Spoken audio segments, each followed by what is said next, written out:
Hey guys, मैं सचिन निगम और आज की इस वीडियो में हम करने वाले हैं डीसी सिनेमैटिक यूनिवर्स की फर्स्ट मूवी जो कि जेम्स गन ने बनाई है, सुपरमैन।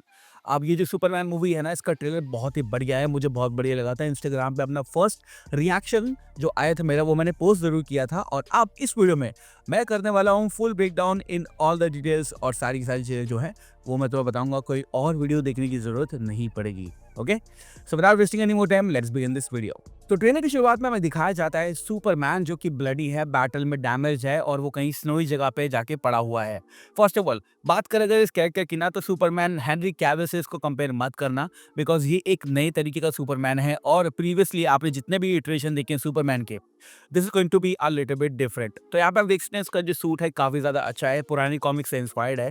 और मुझे लगता है कि जेम्स गन ने ना बहुत ही पुरानी कॉमिक्स उठा के और सारे के सारे सुपरमैन के रेफरेंस बना के उसको जो सूट बढ़िया लगा, वो सूट इसने इसका बनाया है। तो सूट तो मुझे बहुत बढ़िया लगा, थोड़ा बल्कि है, थोड़ा चंकी है, but it's looking good. Second चीज, आप देख सकते हैं कि सुपरमैन जो है वो ब्लडी पड़ा हुआ है और उसको मारा किसने है ये मैं तुम्हें थोड़ी देर बाद में बताऊंगा। बट यहाँ पर जो फर्स्ट लुक हमें देखने को मिला है ना, वही आपको दिखाता है कि सुपरमैन जो है वो डैमेज किया जा सकता है। तो हाँ, ये और सुपरमैन की तरह नहीं है। He is not 100% man of steel, वो एक स्टार्टिंग सुपरमैन है। तो उसको अपनी पावर को डिस्कवर करने में, थोड़ा समझने में थोड़ा टाइम लग रहा है, इसलिए ये जो सीन है हमें देखने को मिलता है। उसके बाद हमें दिखाया जाता है सुपरमैन की ऑल्टर ईगो यानी कि क्लार्क केंट। अब क्लार्क केंट के बारे में ज्यादा बातें बताने की जरूरत नहीं है, ही इज अ रिपोर्टर, और वो कहाँ पे रिपोर्टिंग करता है वो भी हमें इस ट्रेलर के अंदर दिखाया गया है। That is daily planet. अब डेली प्लैनेट जो है वो हमारे डीसी का जो पुराने मिथोस हैं उनको सबको पता होगा कि भाई वो बहुत ही बढ़िया ऑर्गेनाइजेशन है।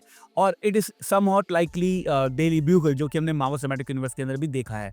तो हाँ, यहाँ पर ना बेसिकली इसको काम मिलता है क्योंकि ये लोगों के बीच में रहना चाहता है, और यहीं पे इसको उसका लव इंटरेस्ट मिलता है जो कि लुइस लेन है, जो कि आने वाले ट्रेलर में आपको देखने को मिलेगी। तो हाँ भाई, यहाँ पर जो सुपरमैन है वो अगेन क्लार्क केंट बन के लोगों के बीच में काम करता है, और वो इसलिए काम करता है डेली प्लैनेट में ताकि उसको करंट अफेयर न्यूज़ डायरेक्ट ही पता चल सके और वो लोगों की हेल्प कर सके।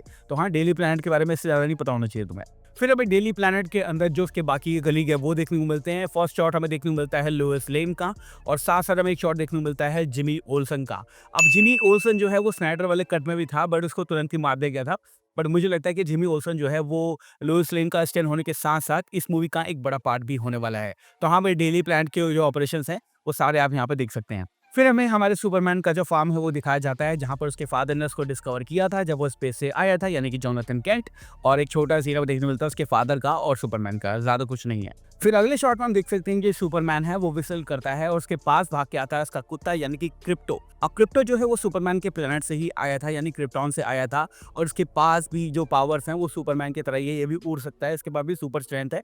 और इन दोनों के रिलेशन में ये खास बात है कि सुपरमैन जो है वो अगर कहीं से भी विसल करेगा तो क्रिप्टो जो है वो वहां पे पहुंच जाएगा। और यही सीन जो है आपको देखने को मिलता है इस ट्रेलर के अंदर। साथ साथ यहाँ पे सुपरमैन बोलता है क्रिप्टो टेक मी होम। अब ये जो होम है ये ऑब्वियसली क्रिप्टॉन तो नहीं है, क्योंकि क्रिप्टॉन तो खत्म हो चुका है। लेकिन ये जो होम है ये है फोर्ट्रेस ऑफ सॉलिट्यूड, जो कि सुपरमैन का एक तरह से सेंचुरी होता है। सुपरमैन जब भी पैटर्न से डैमेज हो जाता है तो वो दो तीन तरह से अपनी पावर को हील कर सकता है। पुराने वाले डीसीयू के अंदर आपने देखा था कि जब हमारे सुपरमैन के ऊपर न्यूक्लियर बम पड़ता है तो वो ऊपर जाके सन से अपनी एनर्जी लेता है। लेकिन इसके साथ साथ वो फोर्ट्रेस ऑफ सॉलिट्यूड के अंदर जाकर भी अपने आप को चार्ज कर सकता है, अपने आप को हील कर सकता है। तो जब सुपरमैन अपने डॉग से बोल रहा है ना कि भाई टेक मी हो, तो उसका मतलब है कि मुझे जो हमारा फोर्ट्रेस ऑफ सॉलिट्यूड है वहां पर लेके जा। इसके बाद हमें एक सीन देखने को मिलता है जहां पर सुपरमैन जो है वो अपनी सुपर स्पीड का इस्तेमाल करके एक लड़की को बचा रहा है, और वो किसी काइजू से लड़ रहा है। काइजू होते हैं big monsters, you already know that. अब ये जो मॉन्स्टर लड़ रहा है जिससे सुपरमैन लड़ रहा है, ये किसी कॉमिक में तो नहीं है, एटलीस्ट मैं तो नहीं जानता। मेरे ख्याल से ये एक नया कैरेक्टर है जो कि इस मूवी के लिए बनाया गया है, so nothing more in that. But एक छोटा सीन है जहां पर वो काइजू से लड़ रहा है। अगले सीन में हम देख सकते हैं निकोलस होल्ट को एज लेक्स लूथर। जी हाँ, ये नया लेक्स लूथर है। और निकोलस होल्ट का जब इंटरव्यू हुआ था उनसे पूछा गया था कि ये लेक्स लूथर कैसा है, तो उन्होंने कहा था कि लेक्स के पास टेक्नोलॉजी तो है ही, वो इविल जीनियस तो है ही, लेकिन वो एक तरह का सॉर्सरर भी है। मतलब वो सब कुछ करना चाहता है और सुपरमैन को वो हराना चाहता है। और ऑब्वियसली ये एक नया एक तरह का इटरेशन है हमारे लेक्स लूथर का। इसकी कंपनी का नाम भी हमें देखने को मिलता है, जो कि लेक्स कॉर्प की जगह अब लूथ कॉर्प हो गई है। तो हाँ, थोड़े थोड़े डिफरेंस आपको देखने को मिल सकते हैं। साथ अगर बात करें दो तीन सीन की, निकोलस होल्ट की जो लेक्स लूथर के लुक है ना, वो एजेंट 47 यानी कि हिटमैन की तरह लग रहा है। सो या that is very very good. अच्छा, इसके बाद में एक सीन दिखाया जाता है जहाँ पे एक बच्चा जो है वो सुपरमैन से हेल्प की गुहार कर रहा है। अब ये जो कॉन्फ्लिक्ट है ना, ये मिडिल ईस्ट में दिखाया जाएगा, और किसी देश के अंदर कुछ प्रॉब्लम चल रही होगी जिसका समाधान जो है वो सुपरमैन करना चाहता है, और इसलिए उससे कुछ गलत हो जाता है। अब अगले सीन में आप देख सकते हैं कि वो लोगों के बीच में से वो गुजर रहा है और उसकी बॉडी के सूट को देखेंगे तो डेफिनेटली ये बात पता चलती है कि वो किसी बैटल से निकल कर आया है और उसने कुछ गलती कर दी है जिसलिए लोग जो हैं वो उसके ऊपर गुस्सा है और लोग जो है उसके ऊपर सामान वगैरह थ्रो कर रहे हैं। हालांकि इससे कुछ होगा नहीं, बट आप देख सकते हैं कि यहाँ पे जो सुपरमैन है वो पूरी तरीके से डेवास्टेटेड हो चुका है। फिर हम देखते हैं वो स्टैग इंडस्ट्रीज के हेडक्वार्टर के अंदर आता है या फिर किसी बिल्डिंग के अंदर आता है। अब स्टैग इंडस्ट्री जो है वो one of the most important parts है डीसी सिनेमैटिक यूनिवर्स का, जिसको बनाया था साइमन स्टैग ने, और ये भी शायद हमें इस मूवी के अंदर देखने को मिल सकता है। अगले सीन में हम देख सकते हैं आपको देखने को मिलेगा गाय गार्डनर, जिसको प्ले कर रहे हैं नेथन फिलियन। अब नेथन फिलियन के बारे में अगर मैं बात करूं तो Nathan Fillion is one of the greatest actor ever और ये जेम्स गन के पुराने दोस्त हैं। अभी तक तुमने हाल जॉर्डन और जॉन स्टुअर्ट के ग्रीन लैंटर्न के बारे में सुना होगा और ऑब्वियसली उनको पुरानी मूवीज के अंदर भी तुमने देखा है, लेकिन ये नया वाला जो ग्रीन लैंटर्न है ये टोटली चिल है, एकदम चिल गाय रहता है और इसको किसी ज्यादा कोई मतलब नहीं है। और मुझे लगता है कि इस पूरी मूवी के अंदर ना जो गाय गार्डनर है वो थोड़ा कॉमेडिक जो एलिमेंट है वो इंट्रोड्यूस यहाँ पे करेगा। साथ साथ इसके हेयर कट की बात करें तो उसका हेयर कट ऐसा ही है, फनी है, जानबूझ के उन्होंने फनी बनाया है because he is a comic relief. साथ साथ इसके पीछे अगर आप देखेंगे तो आपको देखने को मिल सकती है हॉक थुआ गर्ल यानी कि हॉक गर्ल, और हॉक गर्ल भी इस मूवी का पार्ट है। अब अगर तुम्हें लग रहा है कि शायद इसके अंदर थोड़े ज्यादा कैरेक्टर डाल दिए गए हैं तो ऐसा नहीं है।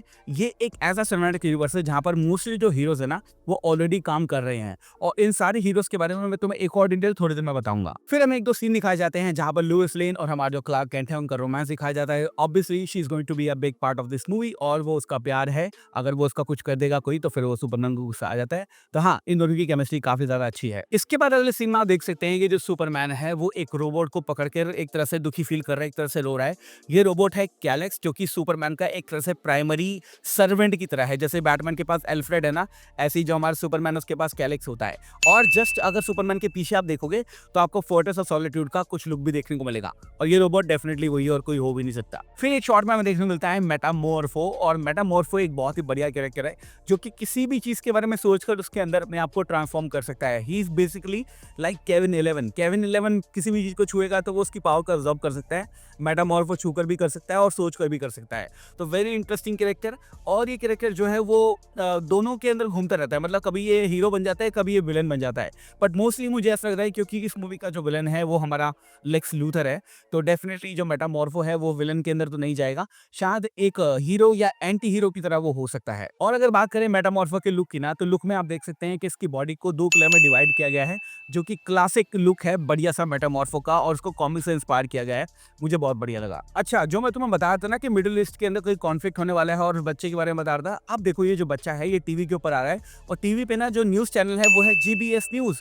जीबीएस न्यूज अगर तुम्हें याद नहीं है तो मैं बताता हूँ, अगर तुम क्रीचर कमांडो देख रहे हो जो कि जेम्स गन ने बनाया है, उसके अंदर भी जो बलोचिस्तान के अंदर कॉन्फ्लिक्ट हो रहा था ना, जो अभी पूरी सेटिंग वहाँ की चल रही है, उसका भी जो रिपोर्ट है वो भी जीबीएस न्यूज दे रहा है। इसका मतलब है ये डीसी सिनेमैटिक यूनिवर्स का एक न्यूज एजेंसी है। जैसे हमें पता है कि हमारे मार्वल सिनेमैटिक यूनिवर्स के अंदर एक न्यूज एजेंसी है, वैसे यहाँ पे भी है। फिर अगले शॉट में हमें देखने को मिलता है कि सुपरमैन किसी से फाइट कर रहा है। अब ये बंदा कौन है?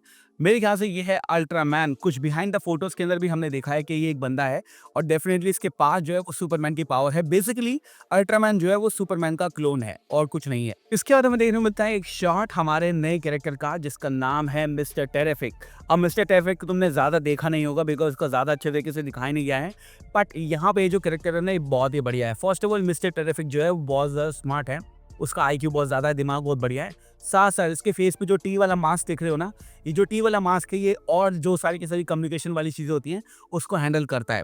साथ साथ शॉट में आप देख सकते हैं कि उसके ऊपर कुछ गोले हैं जिनको कहा जाता है टी स्फेयर्स, और ये एक तरह से इसकी हेल्प करते हैं। यहाँ पे आप देख सकते हैं कि जो सारे के सारे ये जो मिलिट्री वाले बंदे हैं ना ये इस पर हमला कर रहे हैं, तो जो टी स्फेयर्स हैं आगे उसके एक प्रोटेक्टिव शील्ड बना रहे हैं। और साथ साथ यहाँ पे आपको शायद लुइस लेन भी देखने को मिल रही है। अब सारे के सारे हीरोज की बात करें जो नए हमने देखे हैं, जैसे हॉक गर्ल देखी ली, साथ साथ गाय गार्डनर का ग्रीन लैंटर्न देख लिया, और यहाँ पे मिस्टर टेरिफिक को भी देख सकते हो। इन तीनों बंदों के अंदर एक चीज कॉमन है, वो ये है इनका सूट एक ही तरह का है। तो मुझे लग रहा है कि ये ऑलरेडी किसी टीम का पार्ट है और ये साथ मिलकर काम करते हैं। और थोड़ा सा रिसर्च करने के बाद में मुझे पता चला है कि ये जो सूट है ये बनाया है मैक्सवेल लॉर्ड ने, जिसको तुमने वंडर वुमन 2 के अंदर देखा था। ये एक नई तरीके का मैक्सवेल लॉर्ड होने वाला है जिसको प्ले कर रहे हैं जेम्स गन के भाई यानी कि शॉन गन। अब शायद इसके अंदर इस मूवी के अंदर आपको शॉन गन देखने को ना मिले, बट हाँ डेफिनेटली ये जो तीनों बंदे हैं ना ये उसका सूट पहन के उसकी कंट्रोल में हो सकते हैं, या फिर वो उनको मैनेज कर रहा हो सकता है, या फिर सिर्फ एक तरह का वो बिलियनर हो सकता है जो कि पैसा प्रोवाइड करता है इनको अच्छे काम करने के लिए। तो या दैट इज दैट। फिर हमें लास्ट में कुछ शॉट दिखाए जाते हैं सुपरमैन के और लुइस लेन के, जो कि ऑब्वियसली उनकी इंटीमेशन को दिखाता है और बढ़िया से सीन है, मजा आ गया देख के। साथ साथ अगर बैकग्राउंड में आप देखेंगे तो सिटी के ऊपर कोई हमला कर रहा है। अब ये कौन हमला कर रहा है वी डू नॉट नो। ये ब्रेनियाक नहीं है मेरे हिसाब से, तो ब्रेनियाक होता तो कुछ अलग ही दिखता। ये शायद लेक्स लूथर का कोई कंट्रैप्शन या कोई रोबोट हो सकता है, जो कि एक तरह से उस सारी की सारी जगह पर हमला कर रहा है, मेट्रोपोलिस पे हमला कर रहा है। तो सुपरमैन जो है वो ऑब्वियसली उसको रोकने जाएगा, और ये है पूरा का पूरा ट्रेलर। अगर बात करें टीजर ट्रेलर के रूप में ना, तो मुझे लगता है कि बहुत ही बढ़िया टीजर ट्रेलर था। जो चीज़ें टीजर ट्रेलर में होनी चाहिए वो इसके अंदर थी, और जो चीज़ें नहीं होनी चाहिए वो नहीं थी। बहुत ही बढ़िया मुझे लगा। सारे कैरेक्टर्स का अच्छे से इंट्रोडक्शन वगैरह भी दिखा दिया गया है, और मुझे लगता है कि जो डेविड हैं ये बढ़िया सुपरमैन प्ले करेंगे। हालांकि मैं जानता हूँ कि जेम्स गन ने जितनी भी चीज़ें बनाई हैं वो सारी की सारी बढ़िया हैं। गार्डियंस की ट्रिलॉजी ले लो, पीस मेकर ले लो, क्रिएचर कमांडो ले लो, चाहे सुसाइड स्क्वाड ले लो, तो मुझे लगता है कि या I have high hopes from Superman trailer. और मुझे लगता नहीं कि ये जो मूवी है ये फ्लॉप होने वाली है। अगेन मैं इसको हेनरी कैविल के सुपरमैन से कंपेयर नहीं करूंगा, लेकिन कुछ लोग करेंगे कि बेंचमार्क वही है। बट या जुलाई 11 को ये मूवी आने वाली है अगले साल, यानी 6 महीने के अंदर अंदर आपको ये मूवी देखने को मिलेगी। That is it for this video. Thank you so much for watching this video. मैं हूँ सचिन निगम, मिलूंगा आपसे अगली वीडियो के अंदर। Bye guys, take care, love you all. और हाँ, भूलना मत, परसों से व्हाट इफ शुरू हो रहा है, तो व्हाट इफ के रोज एपिसोड आएंगे और रोज ब्रेकडाउन आएगा। Okay, bye.